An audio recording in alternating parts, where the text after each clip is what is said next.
Hi everyone, it's Gary here, and a very warm welcome back to the fourth official here on YouTube for a very special Saturday edition of our Bluenose Bulletin.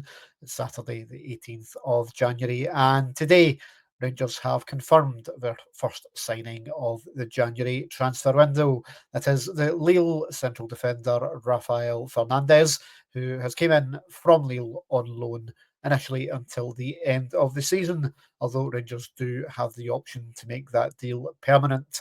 So, who is Rafael Fernandes? He is a Portuguese player, started out in the academy of Sporting Lisbon, and then joined Aruca in 2022.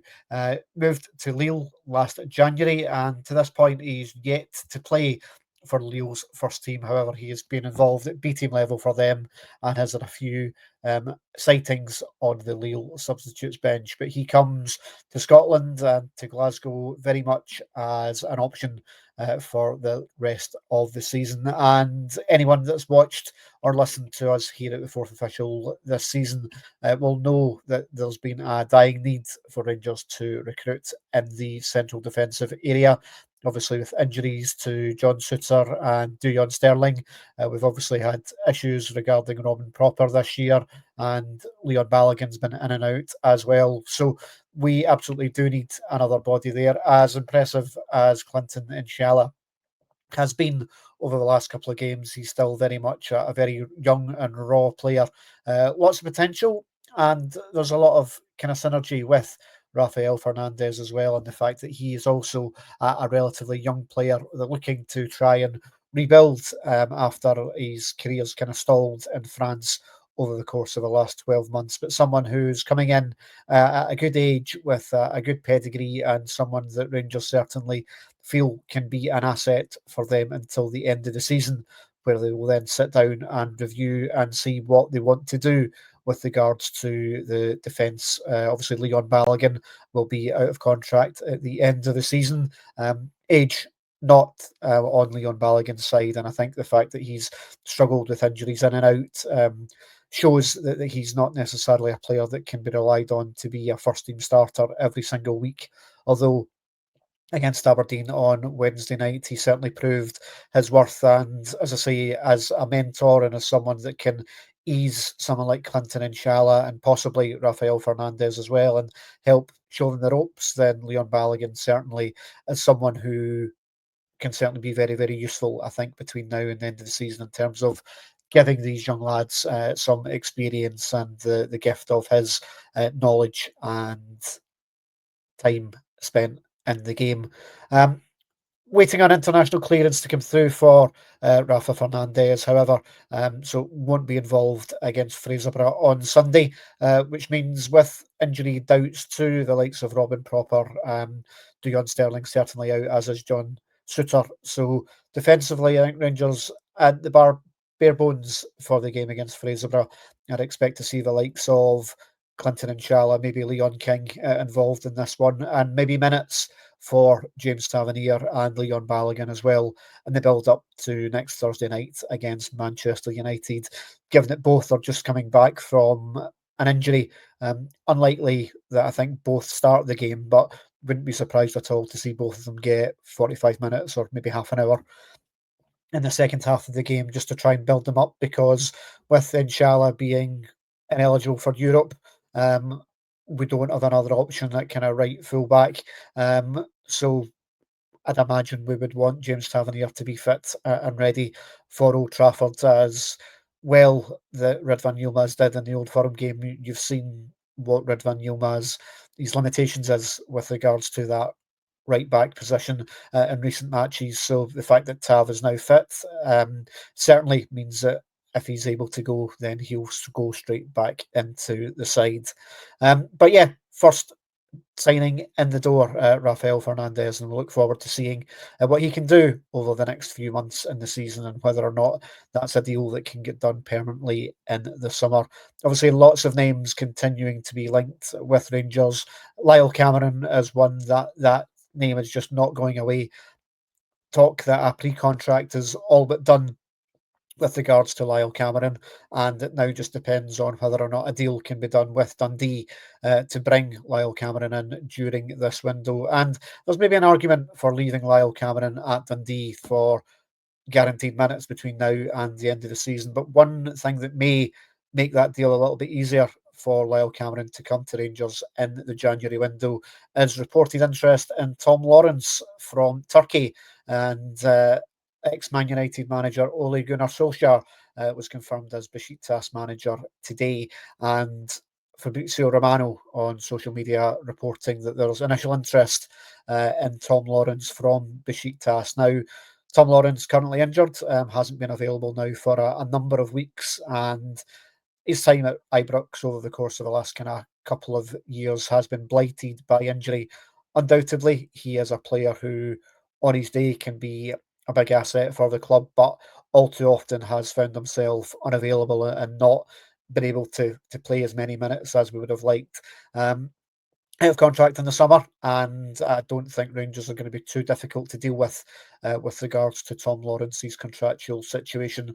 With just 6 months to go, highly unlikely, obviously, that Rangers will be looking to renew that contract for Tom Lawrence. And if there is interest and he's able to go to Turkey just now, and Rangers can free up some of that wage, reported to be in excess of £20,000 a week, then certainly that's money that can go back into reinvesting into the squad. And what we've seen already this season is about trying to get players who are perennially injured or not contributing off the books replaced with younger, hungrier players that can get developed and potentially then signed on. Rafa Fernandes is the next example of that.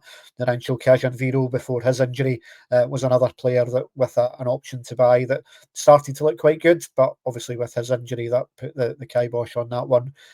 Obviously, Yefti and Hamzi Gaman have been very impressive in the first team this season. So a deal that can get done in terms of Tom Lawrence going out and Lyle Cameron coming in, I think ticks an awful lot of boxes. And Lyle Cameron being homegrown, it gives us an opportunity, obviously, to have an extra body for those European games that's of Scottish descent.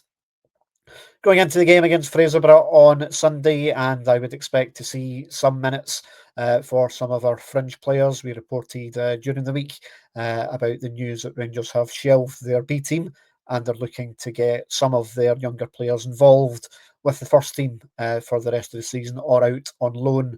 We've already seen Robbie Fraser and Cole McKinnon going out during this window. Robbie Fraser scoring the winner for Livingston last time out. So already starting to bear a little bit of fruit for Robbie. And I would expect the game against Fraserburgh to see some of our younger players involved, maybe not from the start, but the likes of Baylor Rice and Zach Lovelace, maybe Finlay Curtis, would all be players that I would expect to be in and around the squad. Whether or not they're in the starting lineup or not is up to the manager, as he will certainly be looking to freshen things up a little bit. It's been a busy period of games over the course of the last few weeks, game every 3 days. And with Manchester United on the horizon, a home match against Fraserburgh in the Cup. No disrespect to the Highland League side, currently ninth in that league, gives an opportunity, I think, for some of the fringe players, some of the younger players to get some minutes and to give players who have played an awful lot of football over the course of the last few weeks, the likes of Nico Rashkin, maybe Hamzi Gaman, the option to have a little bit of a rest. One player I also expect to see involved tomorrow against Fraserburgh is Cyriel Dessers. And in the aftermath of the Aberdeen game during the week, where obviously the big Nigerian scored the third goal on the evening, he spoke about his future with the club. And all reports coming out of the club is that Rangers would be open to the right bid for Cyriel Dessers during this January window. No surprises that Dessers at the age of 30 is looking for more regular minutes and having slipped behind Danilo and Hamza Egaman in terms of that lone striking role at Ibrox. I think, again, another player who is at that kind of top end of curve in terms of his potential, in terms of getting a good fee back for him. If we can be able to build on some of the interest that is reported in him from the likes of La Liga, from Serie A, and from France, and turn that into an official bid, then I'm not sure Rangers will be too difficult to deal with. Although injuries to Danilo and Oscar Cortez at the moment may mean that Rangers look to hold on to Cyriel Dessers potentially until the end of the window period. Obviously, with the games against Manchester United and Union Saint-Gilloise coming up before the window closes, the inability to play the likes of Yanis Hadji in those European games is the fact he's not in the European squad. Same with Danilo, means that Cyriel Dessers may need to be kept around for those games. But my take on it is that if there is money on the table for Cyriel Dessers, then we look to try and take it and then use the likes of Zach Lovelace and Finlay Curtis to get us through till the end of the season, unless there is a deal on the table for a new signing that we're targeting for the summer and we can get him in a little bit early. But I think that's all going to be dependent on whether or not money can come in. Been reported, obviously, that the likes of Kieran Dowell and Rabbi Matondo are also available for transfer during this window. Everything I'm hearing at the moment is that Rabbi Matondo is close to an exit from Rangers, and we're still in talks with regards to Kieran Dowell's future, but neither involved in the squad on Wednesday against Aberdeen, and at this stage, looking potentially unlikely that we'll see either of them again. Although, as I said earlier, with regards to some squad rotation tomorrow, wouldn't be the worst idea in the world to maybe have either of them there to give the likes of Nico Rashkin or maybe Václav Cherny a little bit of a rest in order for some big games coming up at Old Trafford and then at Tannadice next weekend. As always, here on the Fourth Official, we'll keep you up to date with everything that's happening with regards to ins and outs.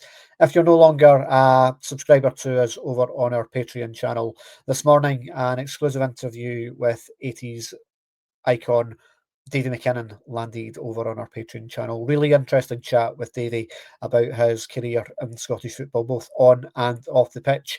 Would urge you to join us and listen to that one. Really, really interesting. And I thank Davy for his time to sit down with us during the week and speak about his career. And then loads coming up on this channel and also on Patreon before the end of the month. As I say, Old Trafford looming large, and we'll have all the post-match coverage from tomorrow's match against Fraserburgh. Big thank you, as always, to you all for watching. I'll speak to you next time. Goodbye.